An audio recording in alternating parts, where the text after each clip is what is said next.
Alhamdulillahirabbil alamin. Allahumma shalli ala sayyidina Muhammadin wa ala alihi wa ashabihi ajma'in. Semoga Allah mengaruniakan kepada kita jiwa yang takwa.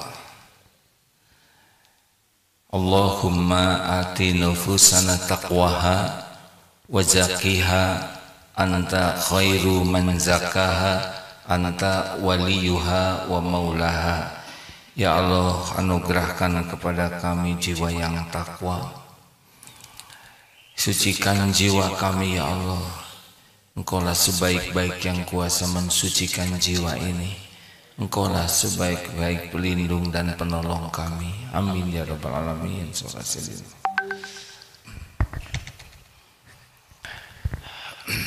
Rekan-rekan sekalian,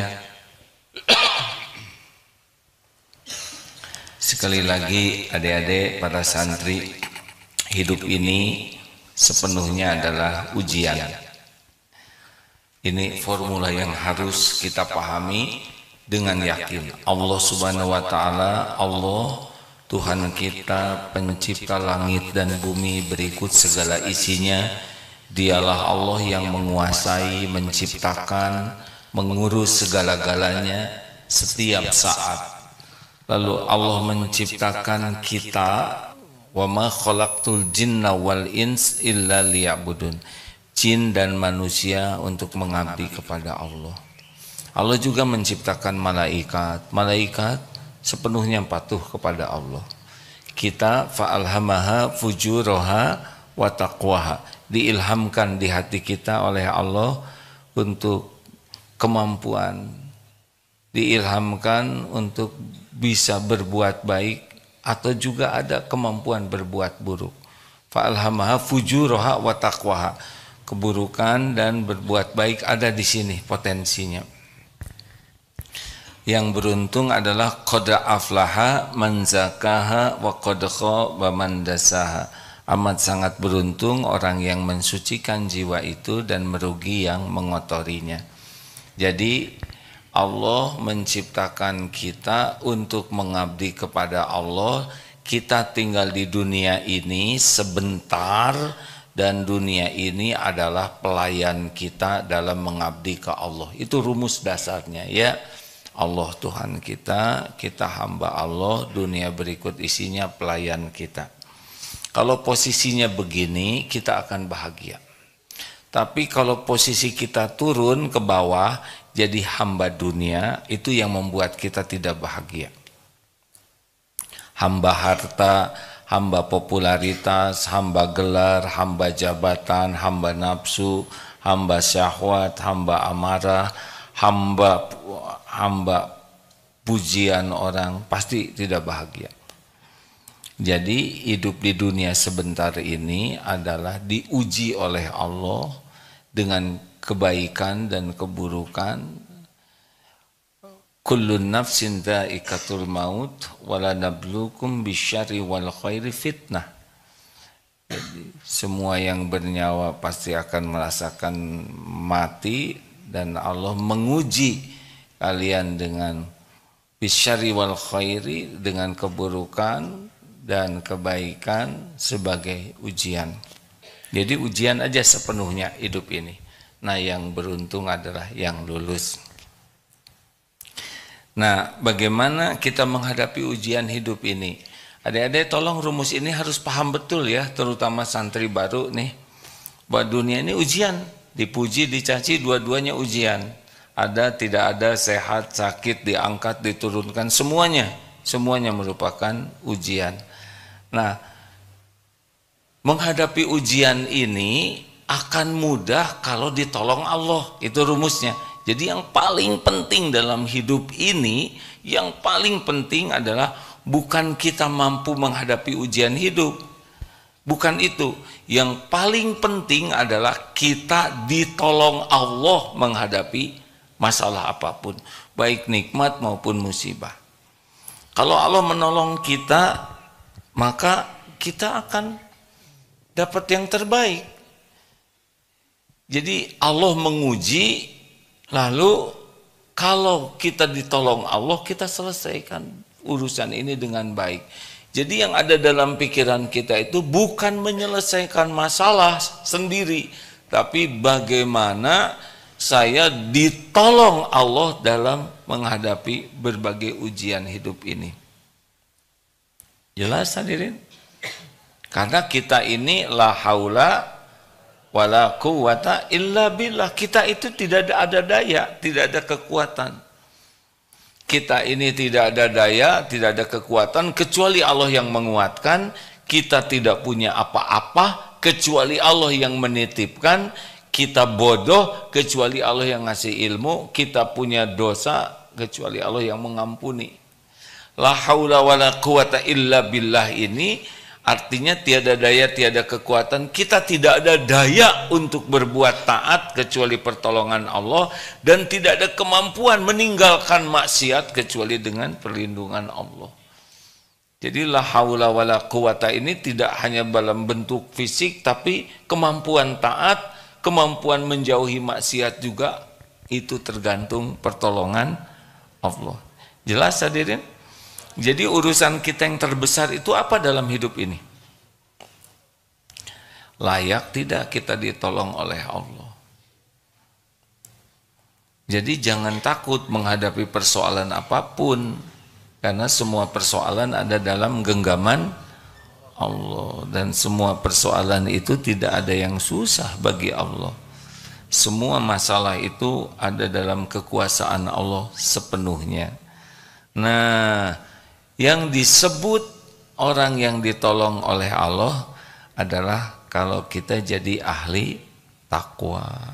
Wa may yattaqillaha yaj'al lahu makhrajan. Barang siapa yang bertakwa, baginya jalan keluar. Surat At-Tolak ayat 2 dan 3, 2 ya. Dalam wa yarzuqhu min haitsu la yahtasib, dan Allah akan berikan rezeki dari tempat yang tidak diduga-duga. Jadi kata kuncinya kalau ingin hidup ini bahagia, mulia, jadilah ahli takwa. Maka kita harus pelajari nih seperti apa ahli takwa itu. Kalau kita sudah mengerti, udah begitu saja kita jadi orang yang bertakwa. Nah, secara sederhana kata Abu Hurairah dan ada beberapa hadis lain, orang yang bertakwa itu, mengulangi lagi ya, seperti orang yang berjalan di sekitar onak dan duri. Apa yang terjadi kalau banyak duri, beling?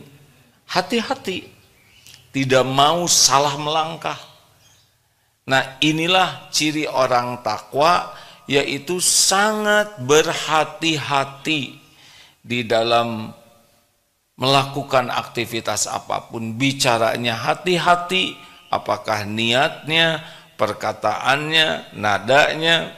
Dalam berbuat juga hati-hati. Duri-duri itu adalah larangan Allah. Jadi kita jangan sampai menginjak duri, jangan sampai menginjak apa yang dilarang Allah. Nah, orang takwa itu cirinya adalah berhati-hati. Jadi mau bicara boleh, tapi hati-hati. Niatnya apa? Perkataannya apa? Karena orang yang kurang takwa, dia tidak hati-hati. Jelas ini? Adik-adik, ngobrol boleh? Boleh tidak? Boleh, tapi harus hati-hati. Tidak setiap ingin bicara boleh bicara, karena ada perkataan yang niatnya sombong, ria, pamer, niat yang berbohong. Banyak yang tidak hati-hati jaga niat, tidak jadi amal. Hati-hati memilih kata-kata, apakah benar atau tidak, dikasih bumbu atau tidak, menyakiti orang atau tidak, bikin orang tertekan atau tidak. Hati-hati, hati-hati. Nah, inilah yang sebetulnya membuat kita bisa hidupnya ditolong oleh Allah. Tentang masalah udah pasti banyak lah ya. Sepanjang waktu ini masalah, sepanjang waktu. Tapi kalau kita milih jadi orang yang disukai Allah, nanti Allah yang akan memudahkan. Wa may yattaqillaha yaj'al lahu makhrajan. Diberi jalan keluar. Nah, begitu rumus dasarnya ya. Jadi adik-adik, para santri jangan takut ngadepin apapun dalam hidup ini, karena hidup ini pasti ada takdirnya ya. Ada episode-episode yang berbeda, senang, susah, dipuji, dicaci, sehat, sakit, lapang, sempit, diangkat, diturunkan, didekati, dijauhi. Oh, pokoknya ujian saja hidup ini. Tapi kalau kita dekat dengan Allah, nanti Allah bakal membimbing kita. Salah satu contohnya surat At-Taghabun ayat 11 ya.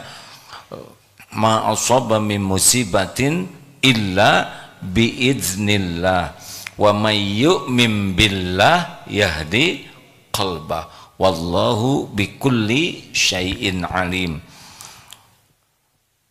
Ma asaba min musibatin, tidak ada satupun musibah kecuali dengan izin Allah. Wa may yu'min billah, maka barang siapa yang beriman kepada Allah, yakin kepada Allah. Yakin bagaimana? Yakin ini terjadi dengan izin Allah. Yakin ini sudah diukur oleh Allah. Yakin ini untuk kebaikan kita dari Allah. Maka Allah memberi petunjuk di hati kita.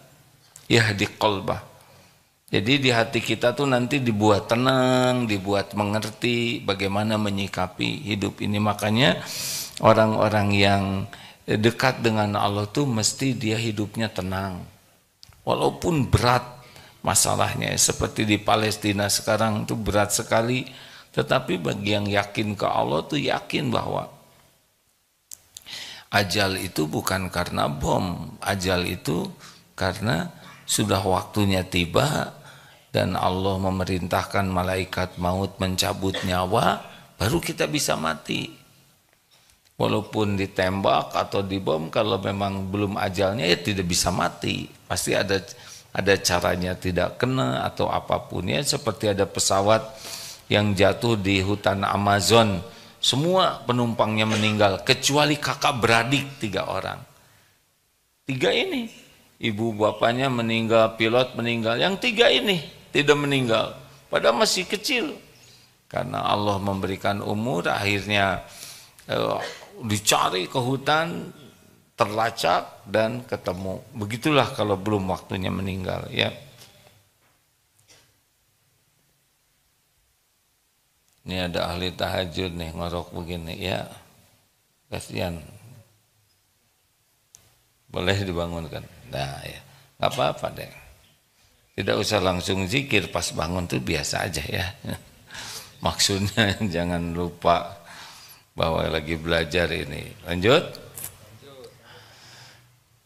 Pola ini harus masuk ke otak kita bahwa ada masalah, ketakwaan saya harus ditingkatkan.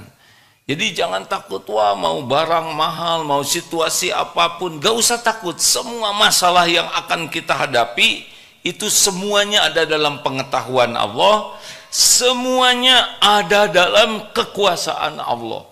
Tidak ada satupun masalah yang sudah terjadi, yang sedang terjadi, dan yang akan terjadi yang tidak diketahui Allah. Semuanya diketahui Allah, keperluan kita, keinginan kita, Allah mengetahui dan Allah yang menggenggam. Tidak ada satupun yang lepas dari pengetahuan Allah, lepas dari kekuasaan Allah. Jadi kita ini tinggal serius aja meyakini dan mematuhi. Begitu? Jelas tidak nih adik-adik? Kita sudah sering membahas banyak. Nah ini salah satu ayatnya tentang orang yang bertakwa itu. Ya, maaf ya.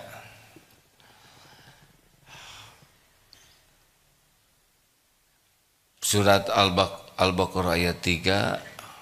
Bagaimana? Masih hafal? A'udzubillahi minasyaitonirrajim.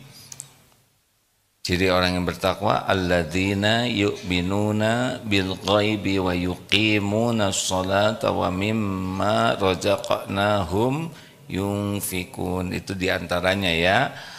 Yang pertama itu orang yang bertakwa itu yakin kepada yang gaib, Allah Subhanahu wa taala, para malaikat, ada jin, itu kita harus yakin tuh. Ada setan ciptaan Allah. Kita kan tidak tercerap oleh indera kita tentang malaikat yang mendampingi, harus yakin ini ada.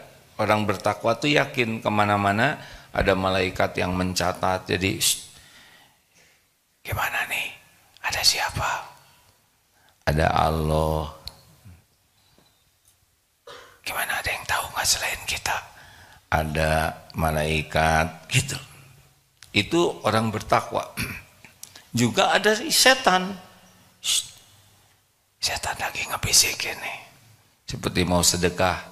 Itu setan pasti membisiki kita takut berkurang rezekinya. Udah pasti itu. Setan itu kan membisiki takut fakir kitanya. Dan menyuruh kita untuk kikir. Jadi kalau mau sedekah pasti ada bisikan untuk berat ngeluarkan. Nah itu setan. Dan kita harus meyakini ini. Bahwa Allah menciptakan setan untuk menguji kita. Ya, jin juga ada. Di ruangan ini bagi orang yang bertakwa, yakin Allah Maha melihat, Maha mendengar, Maha menyaksikan, Maha mengetahui segalanya. Yakin juga para malaikat hadir di sini. Ada malaikat yang mencatat, ada malaikat khusus yang turun untuk majelis-majelis zikir seperti ini. Ada nih malaikat, kita tidak lihat, tapi pasti ada karena memang begitu. Juga hadir, mungkin jin Islam ya. Biasanya saya tidak tahu di mana ya. Lihat aja nanti pas berdiri apa napak atau tidak ya. Itu tidak benar ya. Tapi jin itu yang Islam dia ke masjid juga, sholat juga, tapi kita tidak usah ingin tahu. Karena itu punya wilayah yang berbeda, tidak usah ikut campur lah ya. Dah ya biar jin, gimana kalau jin di sebelah saya, ya terima aja ya. Dan kita juga harus tahu bahwa yakin bahwa ada alam barzah itu kan tidak kelihatan oleh kita. Kita mati bakal nanti ada alam barzah, ada yaumul hisab, ada sorga, ada neraka. Nah makin bertakwa itu makin yakin tuh kepada sorga tuh, makin ingin dan makin takut kepada neraka. Jadi benar-benar neraka tuh makin takwa itu makin yakin ada azab neraka dan sangat takut, dan makin yakin adanya sorga dan sangat ingin. Maka di Palestina yang yakin, yang takwa itu sama sekali tidak takut dengan kematian itu, karena yakin bahwa mati itu di dalam perjuangan seperti itu adalah syahid, bisa masuk surga itu tanpa hisab, bisa memberi syafaat 70 orang, Masya Allah, itu dengan keyakinan. Maka kemarin mendengar wawancara seorang tentara Israel yang sudah berperang beberapa kali lawan Hamas.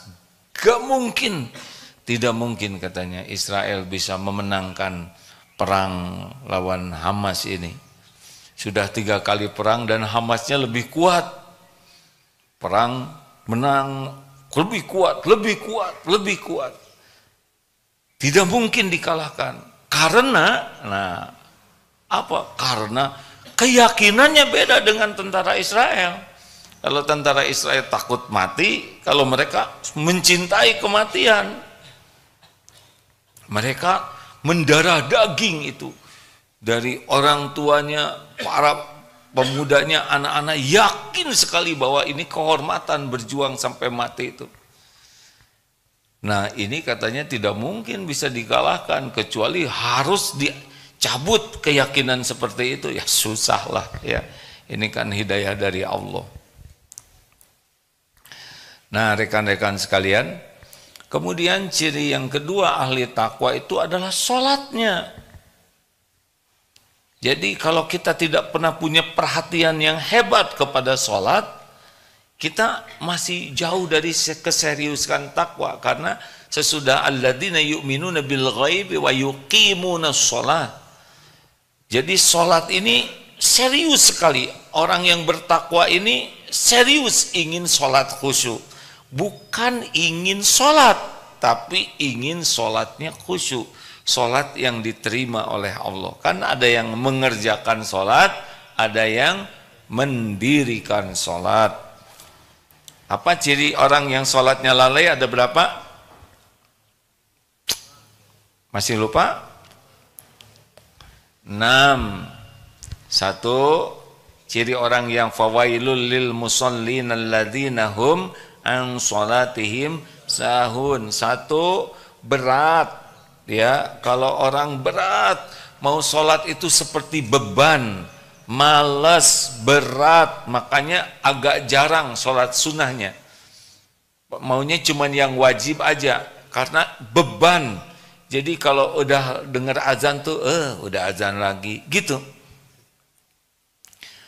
Ciri pertamanya berat dan malas. Ciri kedua apa? Riya. Dia mau sholat kalau ada orang lain yang tahu, kalau nggak ada yang tahu nggak sholat. 3. Senang dilambat-lambatkan, diakhir-akhirkan karena memang malas ya. Jarang mau sholat tepat waktu, padahal amalan yang paling dicintai Allah as-sholatu ala waqtiha, sholat tepat pada waktunya.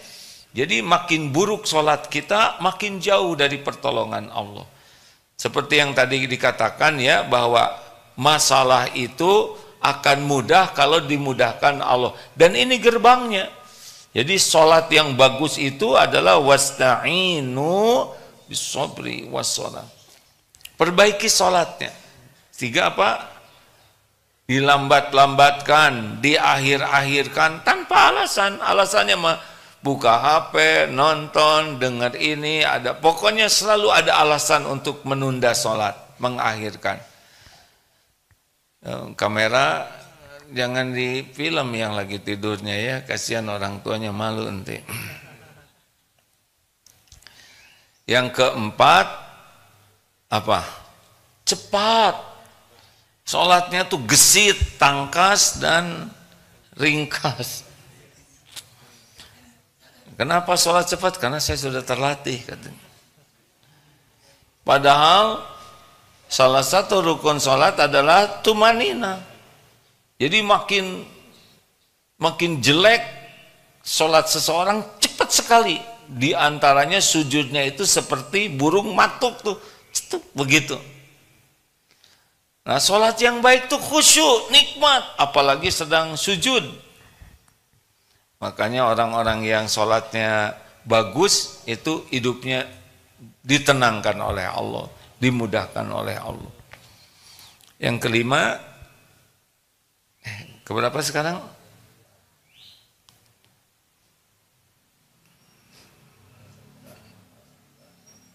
Sedikit ingat Allahnya.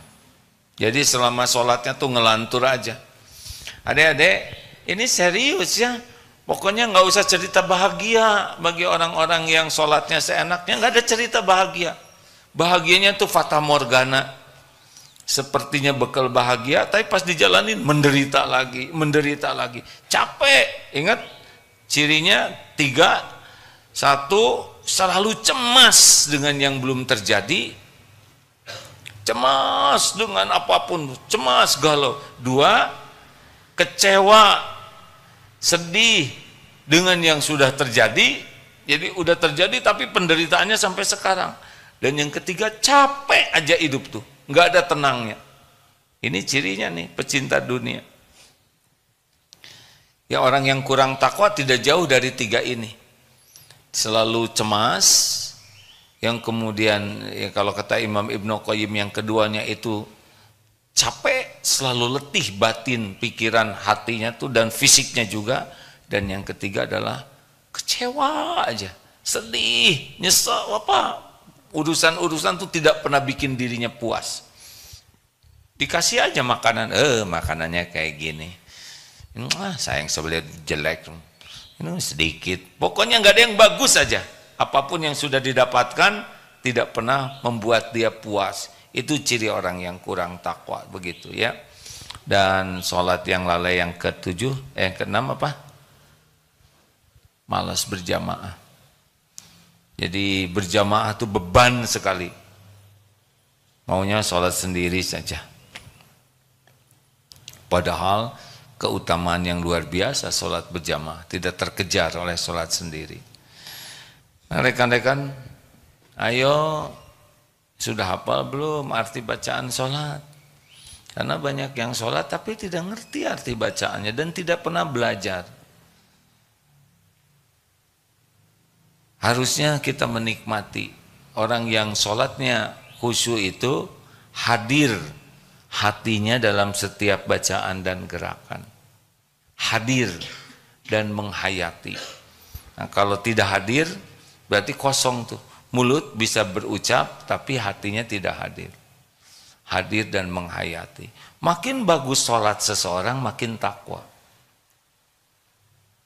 Dan makin berbekas. Apa berbekasnya? Inna sholata tanha anil fahsya'i wal munkar. Sesungguhnya sholat itu mencegah dari perbuatan keji dan mungkar yang merugikan diri, merugikan orang lain. Jadi orang kalau sholatnya bagus dia pasti terjaga. Tapi dia sholat, padahal dia korupsi, tapi dia sholat pasti sholatnya nggak bagus. Karena kalau sholat bagus dia tidak korupsi. Itu dia pacaran terus, padahal dia sholat pasti sholatnya jelek. Karena kalau sholatnya bagus dia tidak akan mendekati zina dalam bentuk apapun.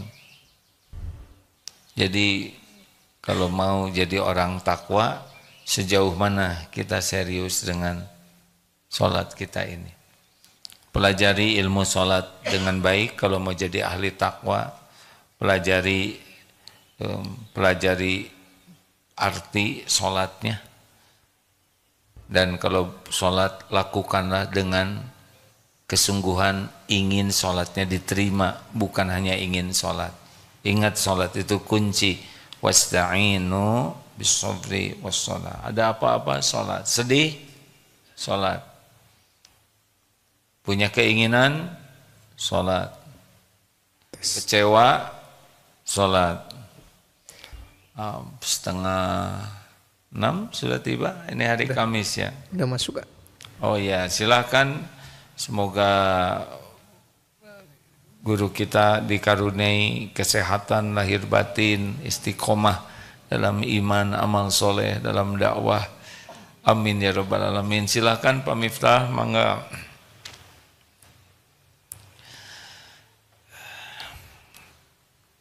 Kita lanjutkan ya. Jadi rekan-rekan sekalian, kalau ada apa-apa, salat. Aduh, saya mau cari kerjaan, salatlah 2 rakaat. Karena semua pekerjaan yang berkah milik Allah. Saya dihina, saya difitnah, padahal saya tidak melakukan, salatlah. Minta tolong ke Allah. Karena kalau urusannya dimudahkan Allah, mudah. Kita kan tidak bisa membulak-balik hati orang lain. Ada yang misalkan nih, udah nikah belum nih yang kuning-kuning ini? Belum ya, ya nggak apa-apa. Yang mau jodoh, kalau mau, kalau enggak. Sholatlah yang bagus. Minta ke Allah, karena setiap akhwat ciptaan Allah, setiap akhwat milik Allah, setiap akhwat hatinya dibulak-balik oleh Allah. Kalau Allah menakdirkan jodoh, pasti jodoh. Masalahnya saya mau sama dia, sedang dia mau muntah sama saya. Ya, tobatlah. Mungkin itu saudaranya mengandung unsur-unsur yang memuakkan. Ya, tobat. Saya sudah mau, calon saya mau, orang tuanya nggak mau sholat. Allah yang ngebulak-balik hati. Nggak bisa dipaksa. Kita tidak bisa memaksa orang lain jadi suka, nggak bisa. Tapi setiap orang takluk kepada kekuasaan Allah. Kalau Allah buat mau. Wa yuridka bi khairin fala radda li fadli. Surat Yunus 107. Dan jika Allah menghendaki kebaikan, tidak ada yang bisa menolak. Enak. Allah semuanya. Allah yang menguasainya. Mau pergi ingin selamat, sholat. Ini saya dihina, saya jadi marah, sholat. Sedih, sholat. Punya keinginan, sholat. Apalagi tergelincir, astagfirullah saya berbuat dosa, segera sholat. Lalu minta ampun kepada Allah. Sholat hadirin. Makanya ahli takwa itu suka sekali kening ini bersujud dalam sholat. Itu mah kayaknya takwa tapi jarang sholat, belang betong, nggak bisa. Karena keyakinan Allah akan menolong lewat sholat itu, wasta'inu bisobri wassalah, dimiliki oleh makin takwa. Jadi kita yakin Allah maha menolong, dan kita yakin salah satu pintu utama, kunci utamanya adalah sholat. TBM, tepat waktu, berjamaah di masjid sekuat tenaga, ya. Sebisa mungkin, terutama bagi lelaki, sholat isya berjamaah pahalanya separuh malam dianggap sholat terus menerus. Sholat subuh berjamaah sepanjang malam dianggap sholat terus menerus. Jadi kalau kita meninggal malam hari, mudah-mudahan kita termasuk orang yang seperti meninggal dalam keadaan sholat, begitulah. Lalu yang ketiga, ini ciri khas ahli takwa. Pokoknya kalau ada masalah ya ditolong oleh Allah, dan ini kuncinya, yakin, sholat, dan wa mimma razaqnahum yunfikun, mengeluarkan sebagian harta kita, sebagian sedekahlah. Orang yang bertakwa dia tidak akan kagum kepada dunia dan tidak akan lengket, tidak megang, tidak merasa memiliki. Semakin kita pelit, semakin kita begini, semakin jauh dari ketakwaan, semakin jauh dari pertolongan Allah. Makanya orang-orang yang ingin ditolong oleh Allah, jangan ragu-ragu, nanti uang saya habis. Mana kosot sodakotun min mal, tidak berkurang harta dengan sedekah. Tapi benar-benar habis loh uang saya keluarin, lihat aja besoknya. Yang lain-lain demam berdarah, dia enggak. Berapa sekali demam berdarah uang, ya kan? Banyak aneka pertolongan Allah. Kita mau kuliah, dapat beasiswa, lah itu juga rezeki, benar tidak? Jadi tidak harus ngeluarkan langsung, ngeluarin 1 juta langsung balik 10 juta. Kita dicegah dari bencana, orang dilembutkan, kita bisa tahajud. Pokoknya tidak berkurang balasan dari Allah. Dan nanti ketika kita perlu ada lagi, ada lagi, ada lagi. Walaupun sekarang habis, nanti ada lagi. Gimana besok? Gini ya, sekarang yang ngasih rezeki siapa? Yang lalu yang ngasih rezeki siapa? Allah. Yang akan datang sama Allah juga. Jadi walaupun sekarang habis uang kita dan kita masih ada nyawanya, itu pasti ada rezekinya. Rezeki itu baru berhenti kalau mati. Jadi kalau masih ada umur, pasti ada rezekinya. Sekarang tidak ada besok. Lihat aja besok. Karena sama, yang memberi rezekinya baik sekarang, nanti, besok adalah Allah juga. Makanya ciri ketakwaan seseorang itu dari enggak berat, keluar aja. Traktir itu penting kalau ada, hadirin. Jangan takut ya memberi makanan. Ini makanan cuma segini, ada teman kasihin, nanti bekal ada lagi rezekinya. Penting ini dilatih seperti ini ya. Kalau ada orang jualan sederhana, orangnya jualannya untungnya kecil, udah nggak usah pakai nawar, niatkan sedekah. Kalau uang kita lebih, beli mangga 5 kilo, yang 4 kilo bagikan, sekilo bawa pulang. Pokoknya senang sedekah. Itu salah satu ciri ketakwaan dan ciri orang yang hidupnya bekal dimuliakan dan ditolong oleh Allah. Inna akramakum indallahi atqakum. Pegang-pegangan terus. Pegang aja kaki sendiri ya.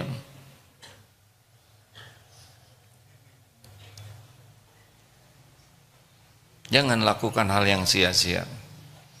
Kualitas keislaman seseorang min husni islamil mar'i tarkuhu ma la ya'ni. Tidak melakukan hal yang tidak manfaat. Jadi periksa nih, saya ini ingin bahagia, saya ingin mulia, saya ingin ditolong Allah. Salah satu cara ketiga adalah senang. Mau makanan, mau uang, mau benda, senang. Sedekah. Ngebahagiakan orang. Saya nggak punya uang, pakai kata-kata yang baik itu pun sedekah. Saya susah ngomong baik, jangan ngomong jelek, itu pun sedekah. Pokoknya di mana kita ada, nggak usah kebanyakan ngitung dan mikir.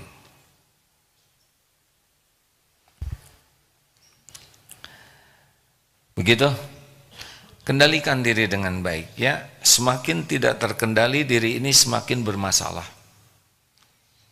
Fokus kita bukan kepada sesuatu yang tidak bisa kita kendalikan. Pikiran orang, perasaan orang, omongan orang susah kita kendalikan. Tapi kendalikan diri kita. Makin bisa mengendalikan diri, makin aman.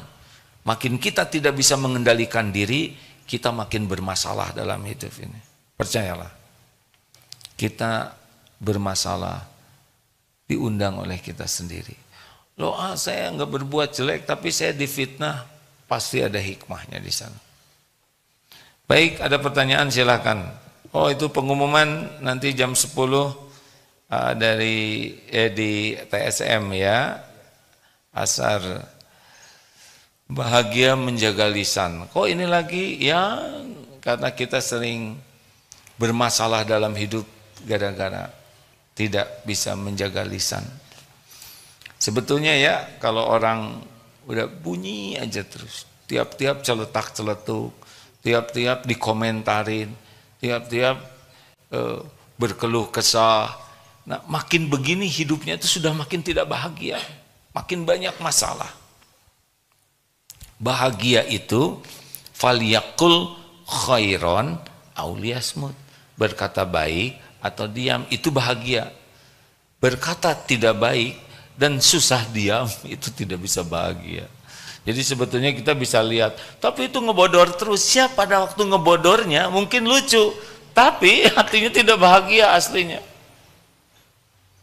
Stres, tegang, karena Allah tidak menyimpan bahagia pada terus-menerus ngebodor. Sesekali boleh, tapi kalau terus-menerus ya bukan sesuatu yang baik. Ada pertanyaan silakan. Ini santri baru masa keemasan Pak? Acungkan tangan masa keemasan. Masya Allah, selamat datang. Baru aja di wisuda, sudah daftar lagi Pak. Angkatan baru ya, angkatan berapa? 61. Alhamdulillah. Selamat datang, selamat menikmati jamuan ilmu ya.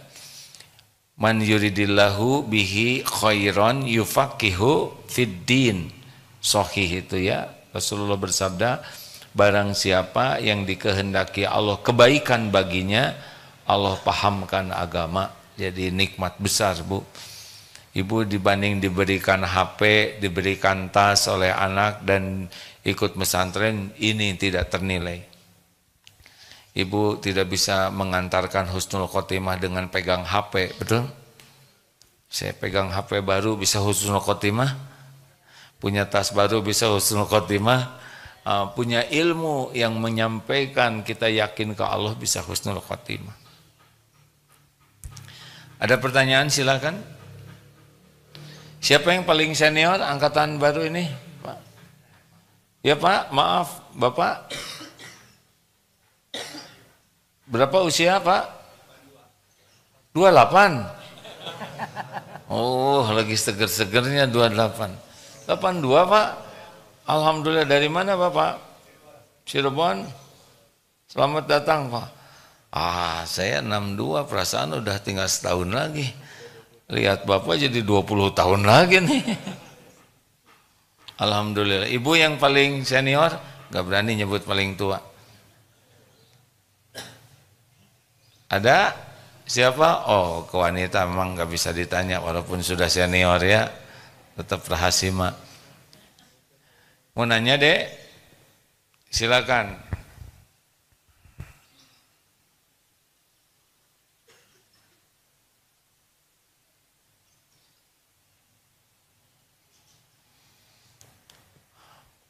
Ini masih agak jet lag, baru tiba tadi jam 20 menit sebelum adzan subuh. Perjalanan dari Tokyo ke sini. Tokyo ke Jakarta, Jakarta, Bandung. Ya Dek, silakan. Assalamualaikum warahmatullahi wabarakatuh. Waalaikumsalam warahmatullahi wabarakatuh. Perkenalkan saya santri dari SMA Putri. Izin bertanya, A. Kalau takdir setiap orang itu sudah ditetapkan oleh Allah dan baik buruknya taubatnya seseorang itu tergantung bagaimana Allah tuh kasih kapan hidayahnya dan membolak-balikan hatinya. Lalu bagaimana dengan seseorang yang ingin berubah, ingin bertaubat tapi Allah belum menghendaki takdirnya untuk bertobat, Allah belum memberikan hidayahnya. Berarti apa itu bukan sepenuhnya salah manusia itu sendiri, A? Terima kasih. Allah sudah berjanji begini, satu, fa'alhamaha fujuraha wa taqwaha. Allah sudah mengilhamkan di hati kita mau berbuat buruk atau baik. Jadi bedanya kita dengan binatang, dia tidak punya memilih. Kita boleh milih. Dan kalau kita sungguh-sungguh, Al-Ankabut 69, walladzina jahadu fina lanahdiyannahum subulana. Dan orang-orang yang bersungguh-sungguh kepada Allah, Allah benar-benar menunjukkan jalan-jalannya. Jadi kalau orang mau tobat dan Allah udah tahu nih, dia pengen tobat, Allah nanti nunjukin. Apakah dia didapatkan ilmunya, diberikan teman, diberi guru yang membuat orang ini terus bergerak jadi dekat ke Allah. Dalam hadis qudsi, kita sejengkal, Allah sedepa, ya, kita sedepa, Allah sehasta. Artinya bergerak sedikit saja ke Allah, Allah akan meraihnya. Ini seperti bapak ibu yang sekarang ikut pesantren atau adik-adik mungkin, duh ya Allah harus gimana saya ini. Nah Allah tahu tuh kita lagi cerita gitu. Tiba-tiba kata anak, Bu pesantren ya. Ada yang begitu nggak dari anak? Ada yang kata tetangga, itu Bu ada pesantren masa keemasan, ada jalannya, nanti terus. Nah kita kan ditambah nih ilmu sekarang. Kita amalkan, nambah lagi. Karena setiap kali kita mengamalkan, nanti tambah lagi. Kita berjalan ke arah Allah, Allah seakan berlari memburu kita. Jadi kata kuncinya kesungguhan. Sungguh-sungguh ingin dekat dengan Allah. Sungguh-sungguh ingin tobat. Nanti ada jalannya. Allah tahu kita ingin tobat. Nanti kan, dan Allah tahu kita nggak tahu ilmunya. Nanti ada jalan kita tahu ilmunya. Begitu deh. Jadi hebatnya, bukan hebat, maha hebat lah ya. Sebab kalau nggak ditolong oleh Allah ya kita ketipu terus oleh setan itu. Dan setan kan tidak kelihatan. Gimana nih? Setan tidak kelihatan, tapi setan ngelihat kita. Kita banyak kerjaan, setan nggak punya kerjaan selain nipu kita, ya kan? Terus jadi gimana? Kita nggak usah ribet mikirin setannya. Apa yang Allah janjikan? Ternyata ada dua yang tidak bisa ditipu setan. Satu mukhlasin, yang kedua mutawakkilin, orang yang ikhlas dan orang yang tawakal.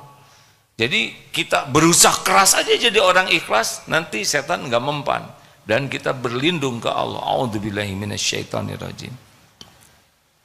Nah, bukan keinginan kita lawan setan. Inna syaitana lakum aduwwun, setan itu memang musuh buat kita, tapi kita kan nggak bisa lihat. Kita berlindung aja ke Allah yang banyak dan berusaha keras jadi orang ikhlas, jadi orang tawakal. Setan nggak mampu nanti menipu orang yang ikhlas.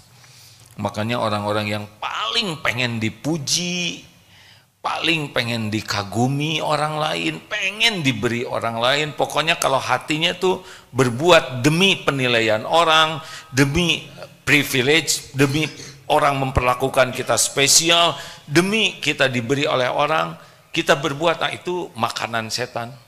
Makanya orang-orang yang paling seneng dipuji itu paling mudah ditipu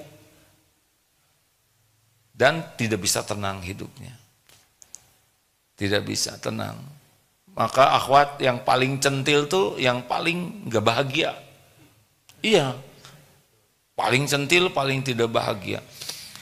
Yang selalu ingin jadi pusat perhatian, ingin dikagumi orang, itu gak bisa bahagia. Kan ada 3 ya yang membuat orang susah ikhlas. 1, sangat menikmati pujian. Yang kedua, sangat senang mendapatkan privilege. Apa namanya? Benar nggak sih bahasa Inggrisnya gitu? Ya, diperlakukan spesial. Nah, itu mudah sekali jengkel, marah ketika perlakuan itu tidak didapatkan. Dan yang ketiga, ngarep-ngarep. Ingin diberi, ingin ditraktir, ingin, nah itu makin berharap dari makhluk. Jadi kebaikan kita tuh cenderung jadi nggak ikhlas karena ngarep-ngarep sesuatu. Nah, latihan terus. Gitu deh. Bagus sekali pertanyaannya. Terima kasih.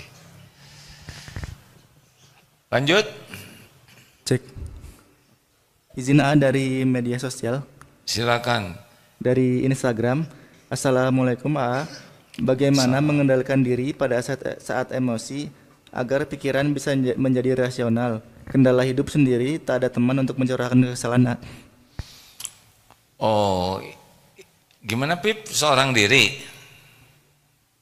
Ya, seorang diri, nggak ada tempat buat mencurahkan katanya. Udah curhat maka Allah aja yang maha dekat, maha mendengar. Ayatnya, wa idza sa'alaka ibadi anni fa inni qarib. Al-Baqarah berapa? 18 berapa? Ya udahlah, jadi ikut lupa. Dan apabila wa idza sa'alaka ibadi anni, apabila hamba-hambaku bertanya kepadamu wahai Muhammad tentang aku, fa inni qarib, maka sesungguhnya aku adalah dekat. Fa inni qarib, Allah maha dekat. Ujibu da'watad da'i idza da'an, aku mengabulkan permohonan orang-orang yang berdoa apabila berdoa kepadaku. Tuh, curhat aja ke Allah. Ambil wudhu, sholat 2 rakaat yang bagus, selesai sholat curhat. Ya Allah, sendiri, enggak usah ngomong gitu, masa nyanyi di hadapan Allah. Ya Allah, Engkau sudah tahu apa yang hamba rasakan. Hamba ingin tenang.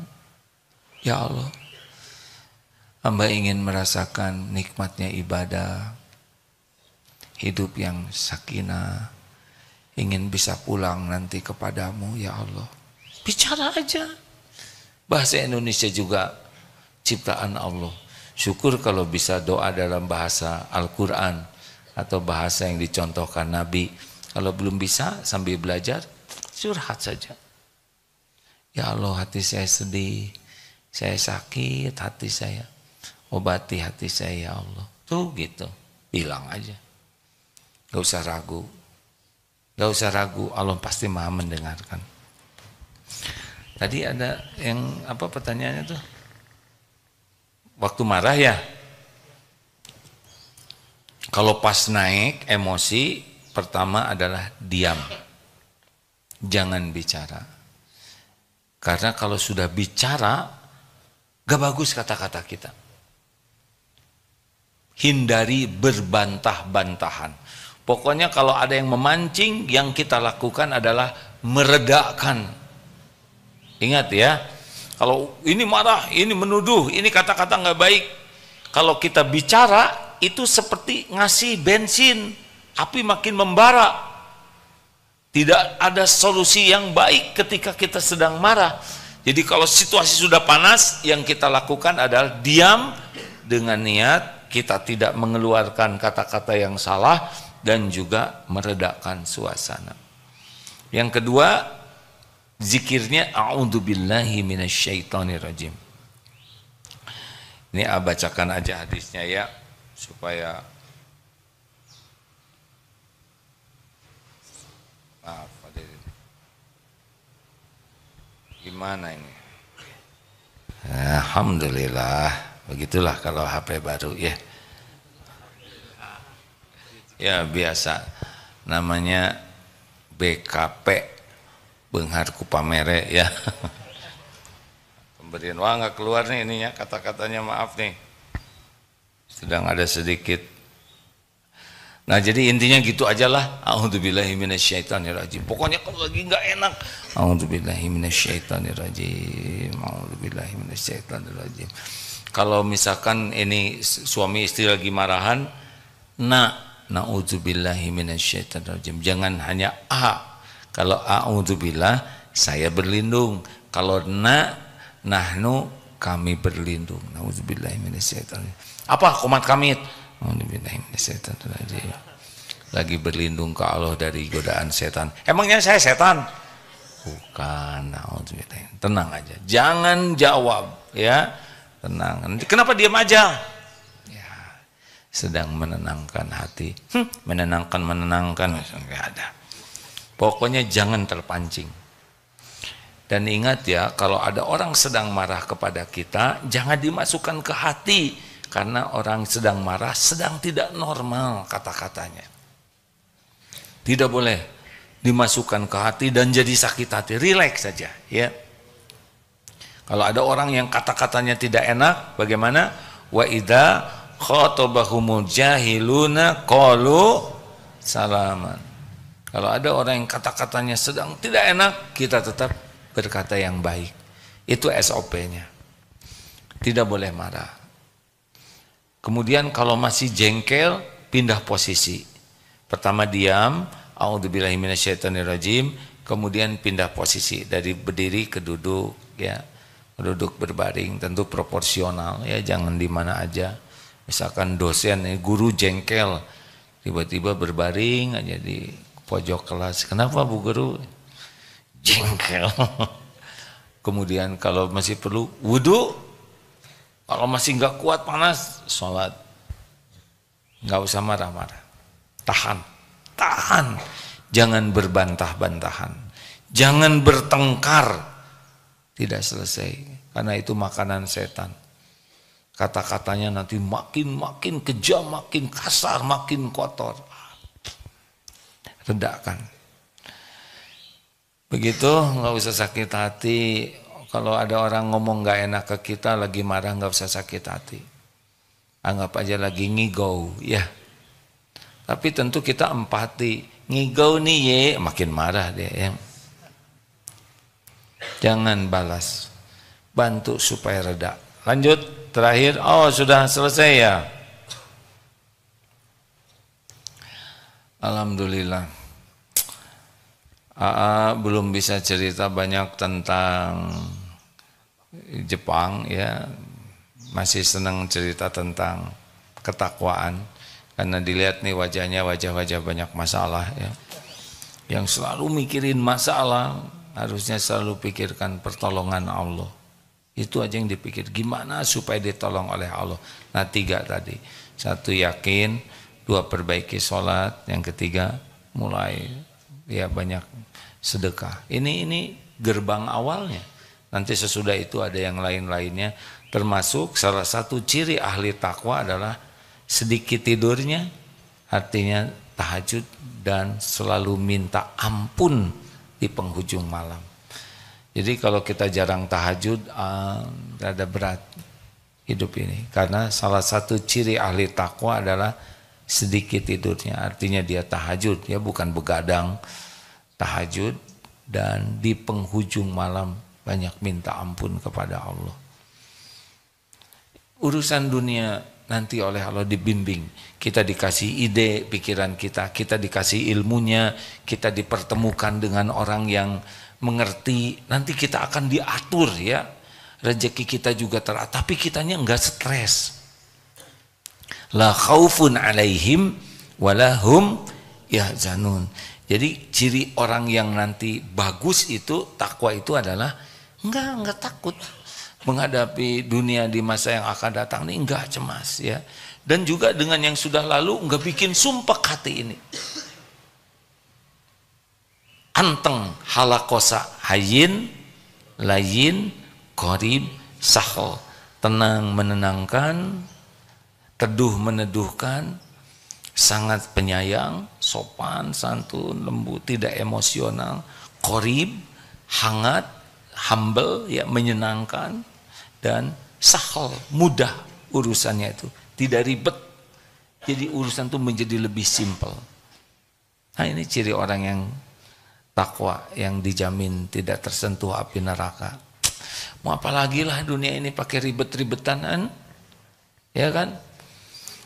Pasti akan mengarungi, kita akan diuji oleh Allah ya, yang membuat wah teruji ya sudah. Kembali ke Allah, ridho dengan ujian yang ada. Ini episode memang harus saya jalani, sabar, jangan keluh kesah, minta ampun terus kepada Allah, perbaiki sholat, perbanyak sedekahnya, perbanyak berbuat kebaikan, gitu. Nanti urusan itu ada jalannya sendiri. Dipikir-pikir juga pusing sendiri. Kalau tidak dibimbing oleh Allah, udah bodoh, banyak mikir, pasti stres. Harusnya mikirnya dibimbing oleh